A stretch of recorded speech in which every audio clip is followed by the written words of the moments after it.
with the Morning Magazine. Here's Carl Hilke. Thank you, Jerry, and good morning, everyone, and welcome to today's show on AM 1320, as well as on the web at WFHR.com. We also welcome our friends from River Cities Media, who are digitally recording this show for later broadcast on your favorite cable channel. And before we get into today's show, I just want, in case you missed my promo this morning for today's show, I made a thank you for all the kind birthday wishes I received yesterday from so many of you. And I just wanted to do that again. And especially Patty from Right Way Cleaning.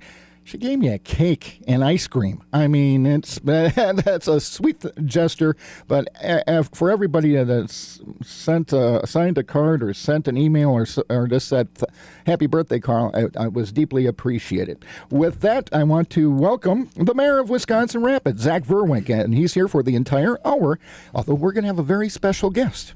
Lieutenant Governor Kleefisch will be joining us in the second half hour, and our phone lines are open as per usual at 424-2600, pound 1320 on your U.S. cellular phone. With that, we welcome the Mayor of the City of Wisconsin Rapids, Zach Vruwink. Good morning, Your Honor. Good morning, Carl, and happy belated birthday. Thank you, sir. I had a nice day. It was a very nice day, and enjoyed. Went over to Anchor Bay. The wife took me to Anchor Bay for dinner last night, and I couldn't believe how glass-like the water was. Still. I've never seen it, and the fish were jumping, and it was this beautiful sunset. It was just wonderful. But let's talk about, while I was enjoying my birthday, the new Common Council got to work last night, and give us a little brief report. What are some of the top items on their agenda? Yeah, it was the first, second official meeting, but of the newly assembled council, and so of course it's breaking in some new routine for those members. A couple of things that were approved. The Bird City group, which has been meeting to promote the International Migratory Bird Day, was actually approved again. In the city of Wisconsin Rapids are going to be doing two events, one in June, and then one on during the fall, which is the Grand Affair event. They're going to be doing something similar too, but just to promote the importance of birding. And their June event actually is going to be in conjunction with the Kiwanis Youth Day that is going to be happening in the community to get youth exposed to the outdoors and that sort of thing. So that was one more formal kind of piece. Had a number of appointments to various commissions and committees for people's terms that have expired, so I brought those appointments to the council for their approval. They were all approved, and I would point out that I still have appointments to make in the coming months, and there's still some holes that need to be filled. So if residents have interest in serving on a board or a commission, to please contact me, and I would be glad to kind of hear their interest and find out if there's a place for them to be plugged in. Well, this is real grassroots democracy when you get the chance to talk about a specific area of interest and make recommendations that go to the Common Council. Yeah, very important role.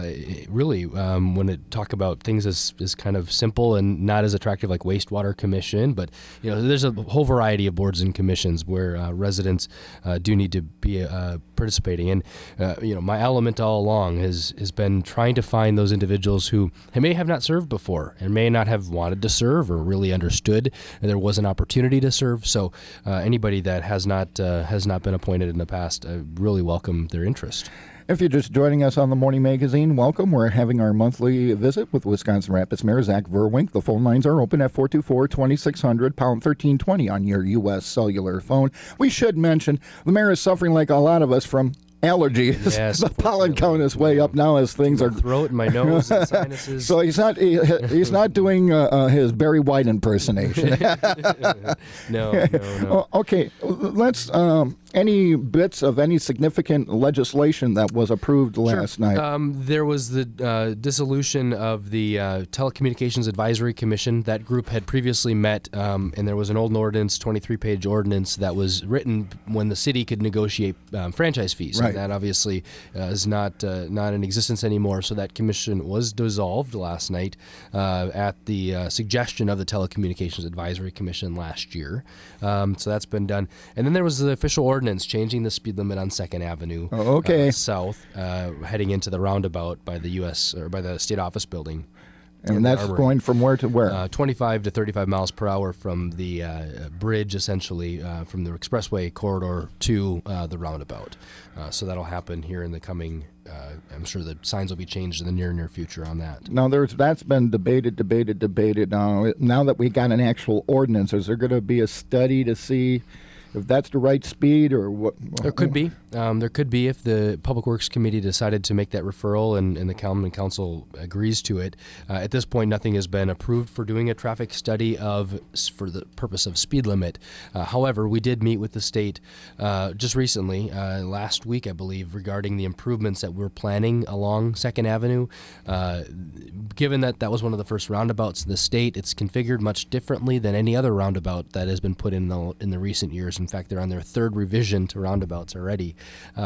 So we talked about having the 2nd lane going into the roundabout, which would necessitate actually the shifting of the road, or the addition of a lane almost, because there's a pedestrian island by Woodbine, which is by the state office building. Mm-hmm. So we're discussing with them whether or not the pedestrian island can be removed, given the amount of pedestrians that actually cross there on a given day, and which would allow that road to potentially be rebuilt in place, so there wouldn't be a monumental cost.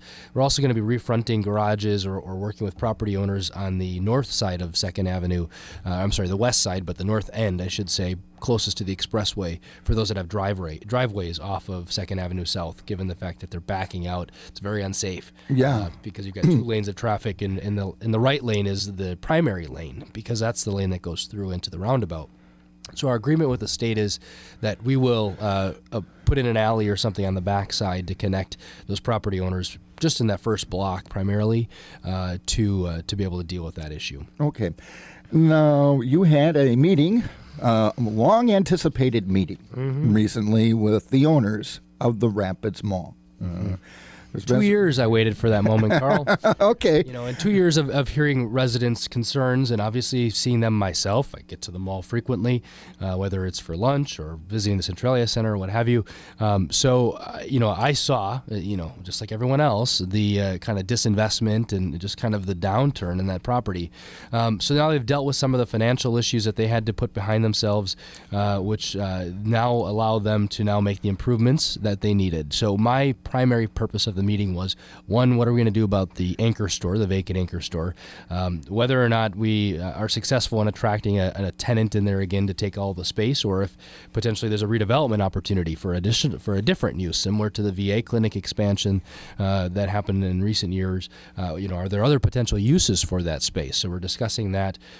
So at present, right now, they're coming to the city with a formal request to parcel off the Yonkers space, which will, on paper, make the mall's occupancy and vacancy numbers be much more attractive to national retailers who may fit the bill for site criteria there. So, in other words, instead of one big store at the former Yonkers space, you'd have multiple. That's potential, but this would not do that extent. Okay. This is simply separating. Right now, the mall is one parcel, one property. Okay. And so this would parcel off the Yonkers. Now, the challenge why they have to bring that to the city is because it affects the parking situation. And right. There's an ordinance based on the amount of space in retail that you have to have a certain amount of parking spaces. So what this will do is the request will come to the city, and then the Zoning Board of Appeals, a commission of residents, will decide whether or not to allow the variance, which I don't see it being a major issue. That mall property has struggled with parking for forever in its existence, especially with the Centralia Center in the back and all that. So neither here nor there. So the piece with that is, so separating that, we also got some commitments from them about reconfiguring the parking. It'll need to be restriped. And frankly, if they're going to restripe it, they need to fix the issues that are there with traffic flow. It's very unsafe, and there's a lot of blind spots. And there's been a number of accidents reported. Near misses and that sort of thing. So I did get commitments from them that they said in the next 30 days they're going to be starting work on some of these projects. The other thing is that they're working on doing a complete facade enhancement, whether it's just simply paint or something like that. So they're working on some facade improvements as well. And then a top-to-down cleaning. We've all been in it. It's not the cleanest property in the world, and they need to do some cleaning. Okay. Well, that's good. That's progress. But that leads to the whole idea of our retail infrastructure, as it were, right, with retail spaces. This city, like many cities, has had structures built to market, and then they lay vacant until you get tenants. You know, they're a spec building, as it were. Sure. And we also have other spaces where that have been vacant and the like. Do we have a strategy in the city of addressing this issue? Well, our strategy is such, and obviously we just lost Staples with their national realignment of their retail portfolio now that they're kind of quasi online and retail presence. So, unfortunately, it's a gap. In fact, I made contact with another office kind of space company that is in the space that I haven't received any sort of commitments or anything, but just saying, hey, Staples vacated the space. Do you have interest in considering our market? So they're going to look at the market analysis and such, because it's a big space, just like the Yonker space. I mean, 30-some thousand plus square feet. So you don't find, you're not going to fill that just on a whim. It's going to take a concerted effort. So our strategy is such that we now have started to look at household average spend in our region. So it's not just city residents, it's what's in our market area. So it's a mile radius or it's driving patterns, and then understanding what the leakage is. There's actually research that's done via Visa, right? We all have credit cards, based on where people are living and where they're actually spending money. So we can determine if there's a significant amount of leakage in a particular space. So if it's apparel, men's or women's apparel or sporting goods or whatever, for us to identify. So we can take that to a retailer and say, hey, this is our opportunity here, that it's being spent elsewhere, which subsequently will not result in sales tax for the county. It doesn't create, good quality of life for our residents because they're having to travel or they're having to buy things online. So our strategy is such as looking at the data, that the data speaks volumes for what the potential and the opportunity is. We've got outlots in front of Home Depot. I made contact with Home Depot actually at this real estate event I was just at, talking about what's complementary to them. What do they want for outlot development in front of their property? Because there's 2 parcels there that are vacant, that are developable. And the same thing goes where our employment hubs. Take a look at the Woodlands Business Park with Aspirus just outside the park, Marshall Clinic inside, Renaissance Learning inside. Huge opportunity for some sort of lunch or morning coffee, that sort of thing. So our strategy is such to look at the data to understand what are the gaps in the market, what's the leakage, where are people spending money that could be spending it in the city, and then telling retailers about that. The other thing is working with developers. There's a developer that could be a potential development that may come to fruition that would account for some of these other things that we're talking about potentially in that area.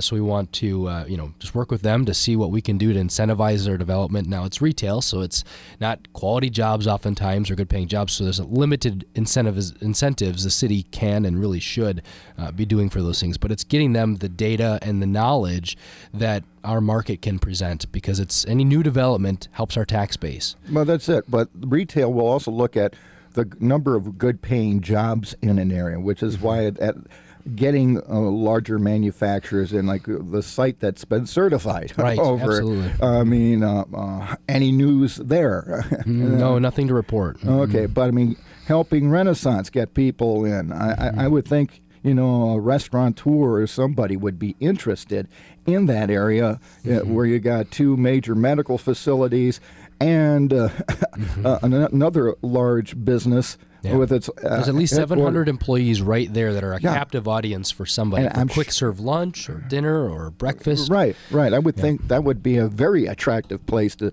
set up a small, a little diner or something to serve that area. But that gets into all about developing a city. And you just took part in your latest newsletter, the 1776 Challenge Cup. It was an interesting event. So this where was this held? This was in Washington, D.C. So 1776 in the nation's founding. It's pretty logical, right, for the name. So I spent 2 days, Thursday and Friday, actually last week, at the Challenge Cup. It was a much longer event, but primarily Thursday and Friday was the focus on cities and government, really. So it was held at the U.S. Chamber of Commerce, in which 1776 essentially is an incubator for business startups. They work to connect capital, media attention, mentors with startup businesses. And so D.C. has had an amazing success, a raving success, with attracting new investment, millions and millions of dollars in companies, right? We talked about Renaissance Learning and how they were able to attract investment because they're they're doing something that's providing value in the space. They're not necessarily manufacturing anything tangible necessarily, but they're collecting data, and that data is worth something to people like Google and others. So this sort of event was very helpful. And Thursday, the focus was on smart cities. And smart cities are disruptive entrepreneurs are taking a look at the city's challenges, whether it's in energy or whether it's in infrastructure, and working to create solutions for them. So one company you made contact with is actually looking at rural markets. And so it was a very interesting conversation, because one of the things they're working on developing is imaging cities. So in the same way, if someone goes to Google or Bing or uses a Garmin, there's a lot of street data, right, that has to be captured by cars driving around streets. I mean, it's very low tech if you think about it, and they're capturing all of these images very quickly. So they're working on something now for infrastructure that cities all across the country do not have the greatest extent of knowledge of their infrastructure. They built it and they kept paper plans oftentimes, but they don't do enough point in time understanding. Is the infrastructure aging more rapidly than they'd like it to? I mean, streets, for example. We had such a rough winter.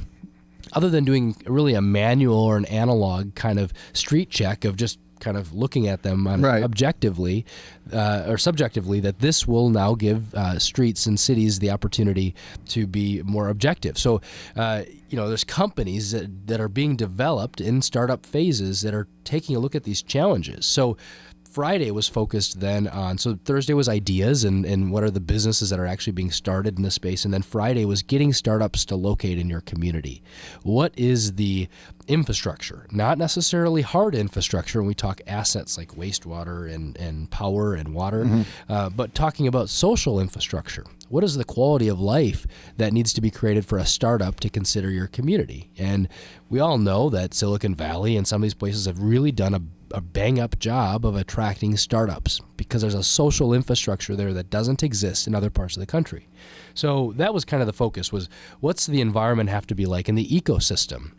Because one thing we talk about with Renaissance and other firms is there's no critical mass for them to pull talent. There's not a competitive nature. I mean, we all grew up in the paper community in this industry, the paper industry in this community, that their critical mass was the mill in Port Edwards and Nakusa and the mills in Wausau and other parts of the state. Barron. Right. So there was a critical mass there of talent and infrastructure to support that industry.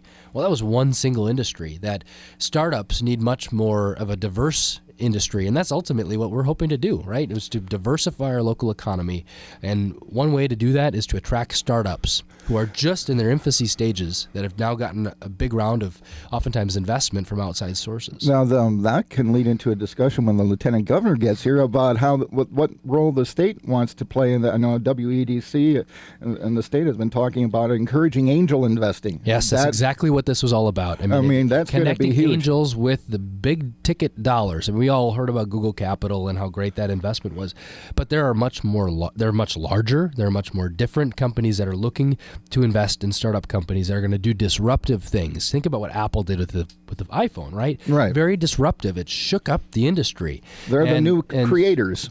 So for cities like ours, and this was the event of why Thursday and Friday was mayors and other economic development folks, was saying, well, how do we get that environment created in our own community? Not necessarily to compete against Washington, D.C. or Silicon Valley or Chicago, but how do we create our own? And so oftentimes it's as simple as leveraging our assets, recognizing that food and cranberry and other manufacturing exists here, that there's probably disruptive startups that can be created right around those industries. And there might be an entrepreneur right here that would be interested in getting started. There are. I mean, they've contacted me. So one of the how can we get them to help get them up and running before they leave the city and for the an state? Environment that will then invest in them. And that's the challenge is, we can focus all day long on the big industry, the big manufacturing, but oftentimes you're losing out on that cultivation of local tech or local entrepreneurs if it's food.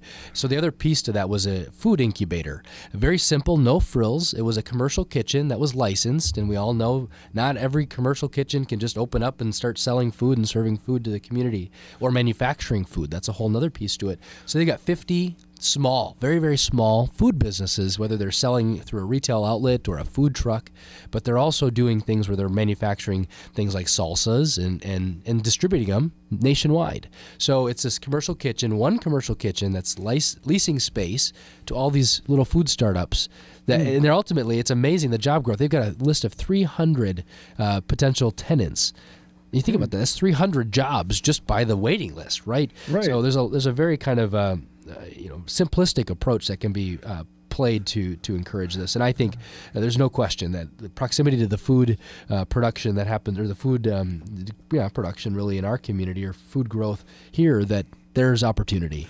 Now, I see the mayor of Wausau was also involved at this conference, I believe. So yeah, he spoke about kind of restarting their economic engines, and they talked more on, that was on the retail side of things, talking about how Wausau, for decades, not overnight, but over a long time of a vision with their downtown and core of the community, that has now created such an environment for events but just quality of life. That's with all of this, it takes time. Yep. Is that why it's critical that citizens be involved from the start? No why question. You have all of that they feel they have a stake in what's happening. It goes back to, like, if you remember the Community Progress Initiative. That's right. Yep. When all the communities got together and talked about what kind of future they wanted. What did Wisconsin Rapids want? What did Burin want? What did Port Edwards want? They all went and talked. This is what we want for our future. And that work was not for naught. I mean, it really has relevancy today that as residents, we all have two options. Either we're going to criticize and stand on the sidelines and not get involved, or we could maybe get involved to see what it's about. And, we're seeing that with the Tribune Building. The Tribune Building project is such a catalyst for development in that area that even if people don't agree or don't feel that sort of development can happen in the core of our community, cities that are doing the best economically in this country are the cities that are investing in their core. They're the core of their city, the heart of their city, and it may be downtown. It could be called downtown. Ours happens to be the downtown in the history of our community, but it's not the future, right? You didn't hear the mayor of Wausau stand up there and say, "Well, we're going to recreate our past." It's recreating the future, and learning from what the past taught them is now helping develop their future. So sometimes it's catalytic projects like something like the Tribune Building that I'd make a pitch that if residents are questioning the process, just attend one meeting. Whether or not you get involved after that, be exposed to the process. Yeah, and it's the people that have been involved at all the different levels come from a wide variety of backgrounds. From it's the most business, diverse group of our community I have ever seen come together in a big way. Yeah, and there really seems to be an excitement. It's generated an excitement and some creative ideas of what they want to see happening. And like you said, it could help grow out, and it could create entrepreneurs, both business entrepreneurs, social entrepreneurs, have you. Really to fix community problems then, right? I mean, that's, I think, the neatest thing about this is everything starts with an idea. I mean, I think back when I started my little company, I said, I may not know everything and I may not have all the money in the world to do this, but if I have the passion and the drive to start the business and go after it day in and day out, you're gonna be successful, at least if there's a market there and that sort of thing. I'll make another pitch for citizen engagement before our Lieutenant Governor arrives and joins us, and that is the Mayor's Council on Beautification. While beautification takes on many different forms and means something different probably to everyone, this group has now met, I think this will be our third or fourth meeting, the 22nd at 4:30 p.m. in the first floor conference room at City Hall. So our group, there's been projects that have been kind of submitted and considered. So tomorrow's meeting is going to be talking about how to formulate group decisions. How is it that they want to score potential projects? So if people have ideas to beautify our community and in any way, right, the scope and parameters haven't been defined, and make the pitch for residents to show up and to express their ideas if they have them, or to join another idea that maybe they just feel strongly but don't necessarily have an idea of their own, and invite them as well. Okay. So tomorrow at 4:30 p.m. at City Hall. Okay. And we're going to take a quick break, and then it's time to talk about the heavy metal bus tour. And no, we're not talking about AC/DC singing Highway to Hell. It's a venture of the Chamber of Commerce and various industries to get young people excited about the career opportunities involved in manufacturing. And the Lieutenant Governor of the state of Wisconsin is going to join us when the Morning Magazine continues. It's brought to you by Riverview Medical Center. With you, it's personal and comfort air. I'm with Perry. Once again, here's Carl Hilke. Thank you, Jerry, and welcome back, everybody, to today's show on AM 1320, as well as on the web at WFHR.com. And we welcome again our friends from River Cities Media. It's called the Heavy Metal Bus Tour. It's an effort of area manufacturers and the Heart of Wisconsin Chamber of Commerce to inspire young people to consider the career opportunities in manufacturing. And the Chamber of Commerce would like, the Heart of Wisconsin Chamber of Commerce would like to thank the sponsors of this year's tour, Domtar, Urkel Worldwide, New Page Research and Development, Golden Eagle Log Homes, Midstate Technical College for sponsoring a stop and lunch, and Mariani Packing Company as another sponsor. So with that, we proudly present the Lieutenant Governor of the state of Wisconsin, Rebecca Kleefisch, who has joined us, and she's going to be meeting with the students. Welcome back to Wisconsin Rapids, ma'am. Thank you so much for having me. I appreciate it a ton. I also appreciate the weather that you all arranged. Fantastic, not only for a heavy metal tour, but a tour of anywhere in Wisconsin with the sunshine and back in the 70s. Yeah. It's perfect. I mean, there isn't any better way to characterize it. Okay. I agree. Now, The mayor said that he did arrange this, by the way, so I do appreciate that. That's good stuff. okay, now, the mayor and I have talked in the past, ma'am, about the importance of providing career opportunities for our young people and for young families. And the Heavy Metal Bus Tour and these companies these are some pretty forward-thinking companies, and that there are some great opportunities. And with some training at, say, Midstate Technical College, you can get a great career started. And a lot of folks don't even realize that, Carl, which is why it's so important that we bring attention to the Heavy Metal Tour and any other similar tour that's arranged all across the state. You know, I got to hand it to the mayor. I've been on this tour for 4 years straight. The mayor's there every year. He does a wonderful job, as well as Midstate, of bringing attention to the fact that these are awesome jobs, family-sustaining wage jobs. A lot of folks don't have that impression about manufacturing jobs, and so we've got to work hard to, every time we're in front of a microphone, remind people that we need to honor and respect our sons and daughters who are CNC machinists and welders and CNAs and dental hygienists just as much as our sons and daughters who are doctors and lawyers. Mm-hmm. And that manufacturing now is high tech. Yes. We're talking about some pretty sophisticated operations. And, Mayor, that gets into how we keep these young people in our community, is to provide these kind of opportunities. Attraction and retention of talent is obviously a concern of all communities, not only ours here in Wisconsin Rapids, but really focusing on quality of life and how important it is for us to keep these young people, or if they go off to college somewhere, allow them to spread their wings, but come back to the community to apply their talent and skills. And I think that's exactly why the Heavy Metal Bus Tour is such a really good way to get these youth in their high school days involved and eyes open to the opportunities in manufacturing. The manufacturing isn't dead and gone. In fact, it's alive and well in many sectors. And in our own community, that there are going to be significant job opportunities as people retire and leave the workforce in the coming decade, that by the time that they are college seniors or getting out of their college days, or technical college days maybe, that they're coming back to the community to consider job opportunities here. And that's true statewide. Indeed.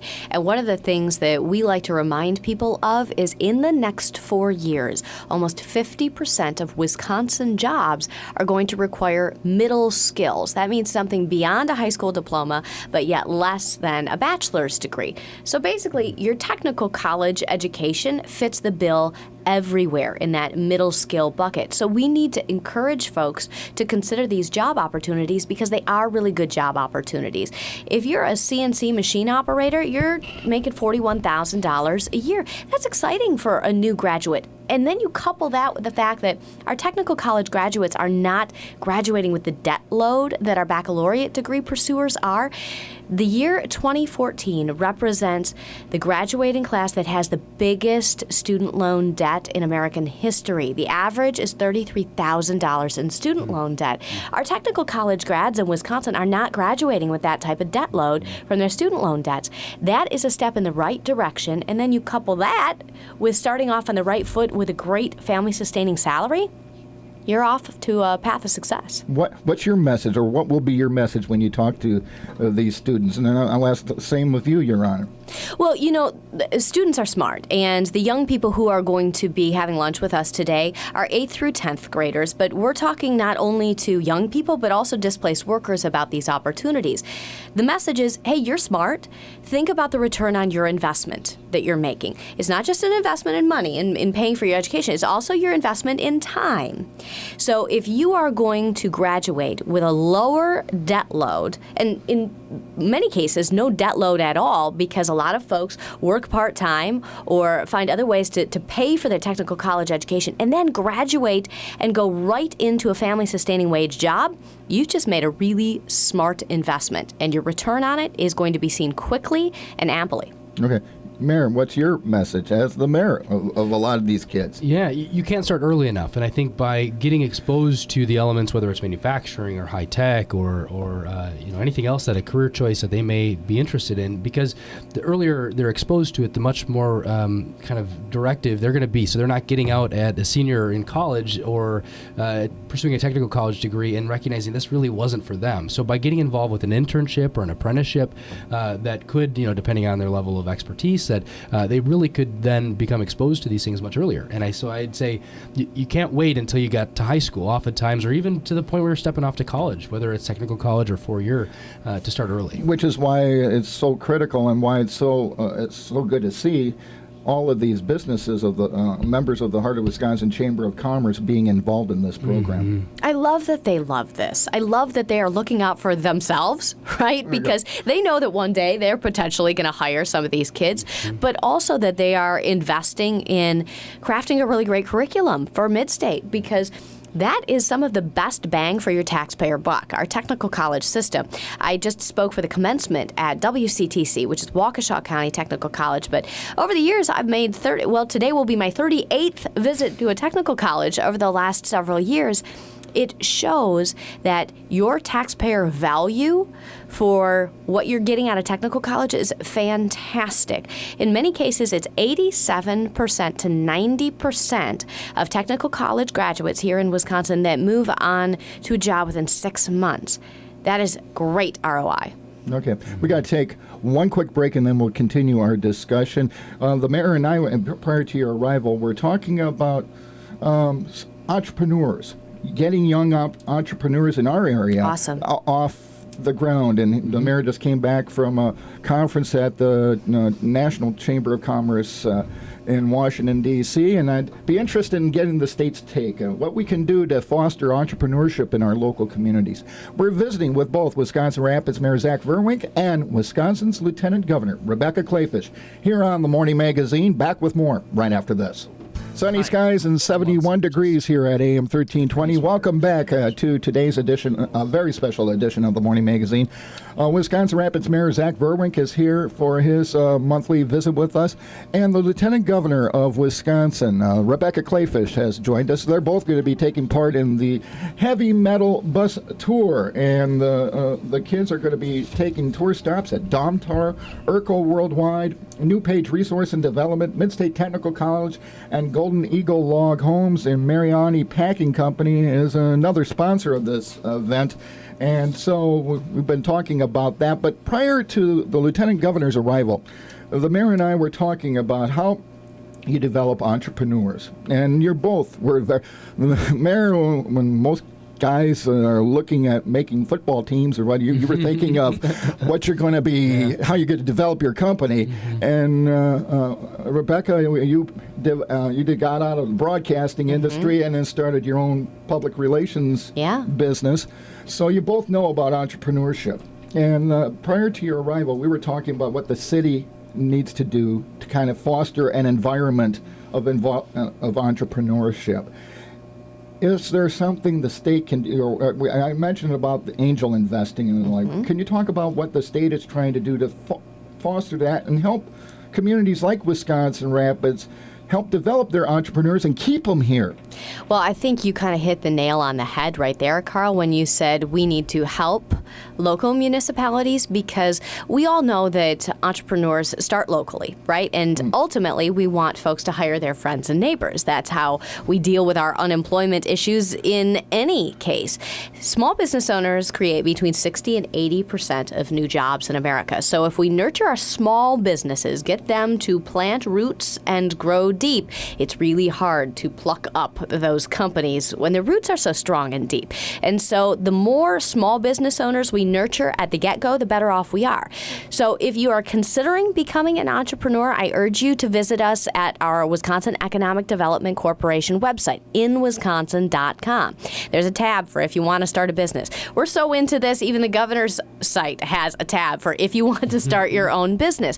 And we have a number of programs. Our Seed Accelerator program, where literally we come in and kind of buttress the efforts of municipalities, of counties, of regional and local economic development corporations to help them with mentorship opportunities and with business plan crafting opportunities and other opportunities that our small business owners, our innovators, our entrepreneurs, our inventors need in order to really grow, develop that elevator pitch that's going to get them to the next contract. But then we come in after that, because one of the things that our small business owners and our entrepreneurs find difficulty with is access to capital. So we come in after that, and in many cases, our Seed Accelerator program qualifies folks for our Capital Catalyst program, where we come in and help with some seed money. We're also seeding places like the African American Chamber of Commerce, the Hmong Chamber of Commerce, the Latino Chamber of Commerce. We want business owners of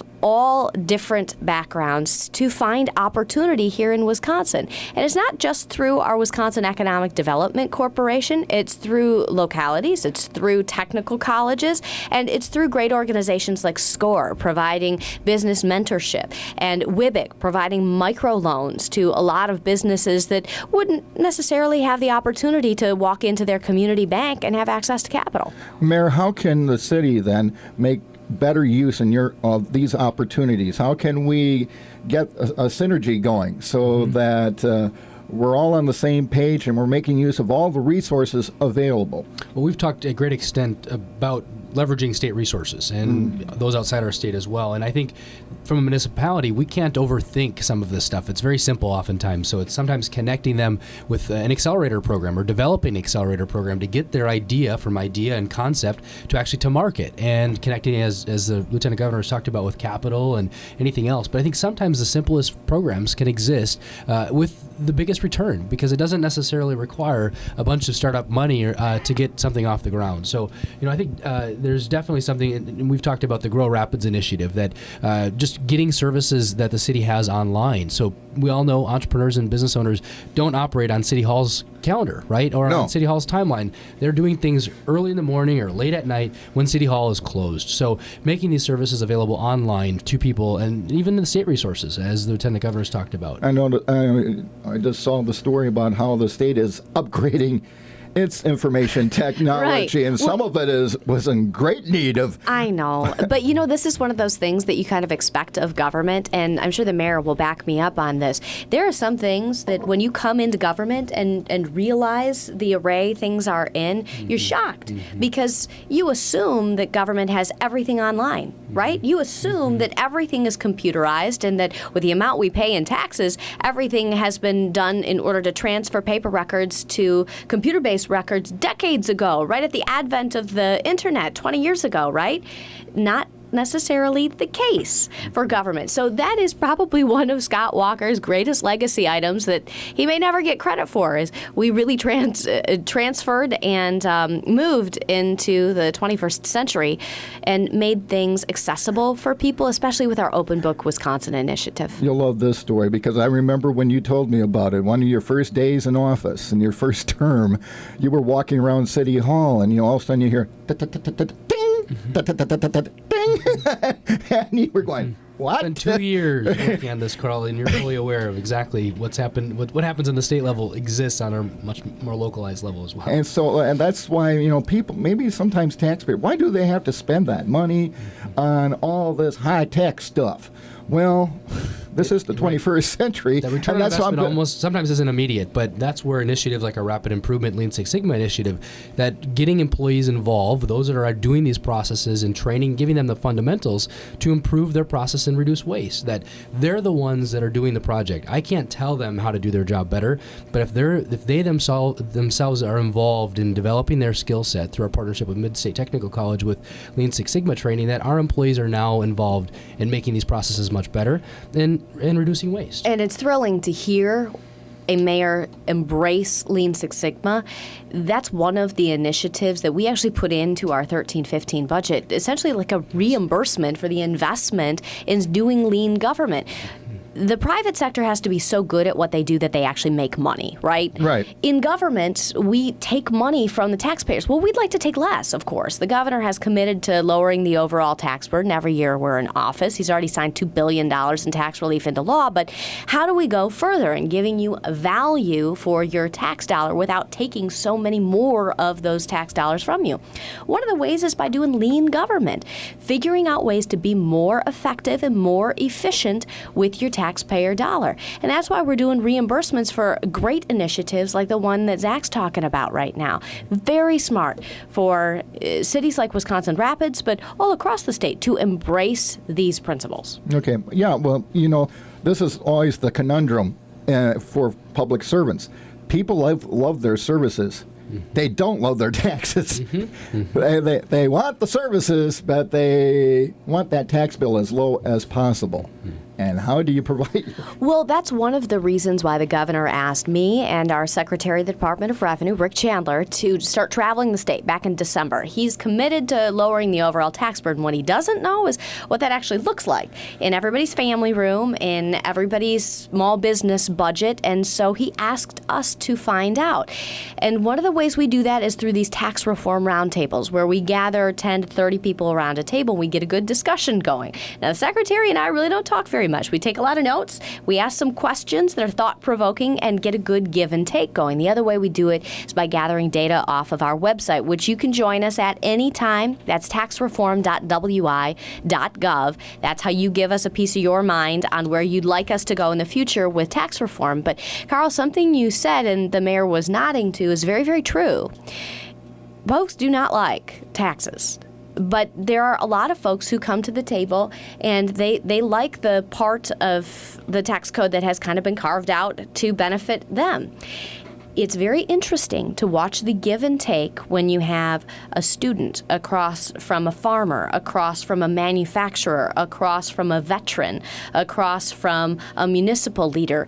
And you hear the back and forth about what things are priorities and what things are not. What we have learned is that everyone does want lower taxes and that they are willing to trade some things for another. But ultimately, we need to move forward with lowering taxes because we're on the top 10 of a bad list. We are the 10th worst overall tax burden in America. Now, we think that we're going to come down significantly next year after some of the initiatives that we've put in place this year. But ultimately, what's been reflected in all of these roundtables is that we need to lower taxes. Mayor, that gets into retaining entrepreneurs or attracting businesses, because if you're competing against a community in another state that has similar infrastructure, similar services, but they're a little cheaper, or maybe a lot cheaper in terms of overall cost of operating and cost of living, that puts you behind the 8 ball, doesn't it? No question. So every other effort that we try to put in place is going to be for naught because we do not have some of the competitive advantages that some other states do. Okay, since we have the city and the state, what relationship should we have between municipal governments and state government under a new reformed tax structure? I'll let you start it off, Mayor. What kind of changes would you like to see? And then, Rebecca, I'd like to get your take on it. Well, there's obviously debate happening a lot surrounding municipal. I'm trying to facilitate a conversation here. Spirited conversation in about 5 minutes? So better not delay. As Lieutenant Governor has alluded to, there's give and take, right? And so everyone is going to have to give something with skin in the game to be able to survive some sort of reform. And I would make a pitch that municipalities on the localist level, cities, towns, and villages, are those that are best equipped to make the decisions that face their communities. As such, those that have the financial resources to invest in their infrastructure, invest in entrepreneurs, and create a business-friendly climate must happen at the local level. That the state policies can promote it, and certainly state income tax and all these sorts of things can help promote that. But on the localist level, municipalities have to retain some local control to be able to make decisions that they feel are in the best interest in promoting their own communities. Well, local control is key, of course, and we want at the state to give Zach and all of his fellow mayors the tools, in order to retain talent, in order to bring in businesses who are making big investments or even potential big relocations to the state of Wisconsin. We know we're competing against 7 states with no income tax, and we know that we have a relatively high property tax, and so we need to give them better tools, right? And so we need to figure out the best way, the most consistent way in order to do that reflects the will of the people of Wisconsin. That's what we're kind of in the process of doing right now, gathering data, gathering input, getting the ideas from the wave makers of Wisconsin, why we're encouraging people to go to that website, taxreform.wi.gov, so you can give us your 2 cents. Just not literally. Okay. Well, now so I think we're in agreement. I'm hearing a broad sense of agreement about how we go about growing the economy. Public-private partnerships. That's been the buzzword. It seems that public sector can't do everything. We know that. The taxpayer won't allow it. Private sector can't afford to do everything. They got to make money. So are we going to be seeing more needs for private-public partnerships of all sorts, like what with the Tribune Building project? I think there's no question, and that's actually my first step. Every time before I start an initiative is who in our community sees the vision and sees the value to participate. So the Heavy Metal Bus Tour is a great example, right? You have local manufacturers who are maybe headquartered here, maybe not, but see the value in investing in our future workforce, right? And so that's the true value of public-private partnership is they don't have to be big and that sort of thing. It's just as simple as a sponsorship of something where you're getting youth involved and interested in what local manufacturing can do. From the state. He's absolutely right. I mean, there are things that government just should not touch. And government has tried to touch in the past and just broke. And so let's not go there again. Instead, let's invest in these collaborative projects. And today is a perfect example where you have the employers so invested in their future workforce that they're willing to step up to the table, open their doors, and say, this is the place where you can get the education, but these are the jobs for which you will be hired one day if you spend the time at this government school, this mid-state technical college, because we really believe in what they're doing so much that we've actually helped craft the curriculum. Yeah, and it gives them a vision. And I have heard that there have been mentorships created between some of these business people and students as they're going through school, that they've actually taken an interest in a student and been mentoring them through their curriculum. Here's the courses you're going to need to take. If you need some help, I can help you out a little bit. That's a wonderful relationship. It's invaluable, but it's not only that. I think a lot of it has to do with the mindset shift in understanding that government can't be all things to all people. Instead, what we need to be doing is looking to the front lines of job creation, right? The private sector, and seeing how they do things well, and us taking the things that we do well in government, focusing on those and allowing the private sector to lead where they do best, and allowing government to fill in the blanks and be small but effective, efficient, lean, and nimble. Final thought, Your Honor. I would absolutely agree. I mean, I think, when government focuses on what it does best, obviously everyone wins, not only the taxpayers and the residents, but business community, et cetera. And I think, for our city to keep developing and staying ahead of the curve, that in Wisconsin Rapids, we may have been behind the curve at some point. And I think, I believe our best days are ahead of us, as do our state elected leadership as well. And I think by working together and leveraging resources both on the state and on the federal level, that all of us are going to make our communities much better. Well, I want to thank both of you for a very interesting discussion. Thank you so much, Lieutenant Governor, My for visiting. pleasure. Okay, and Your Honor, we'll see you next month. See you next month, Carl. And with that, we'll wrap up today's edition of the Morning Magazine.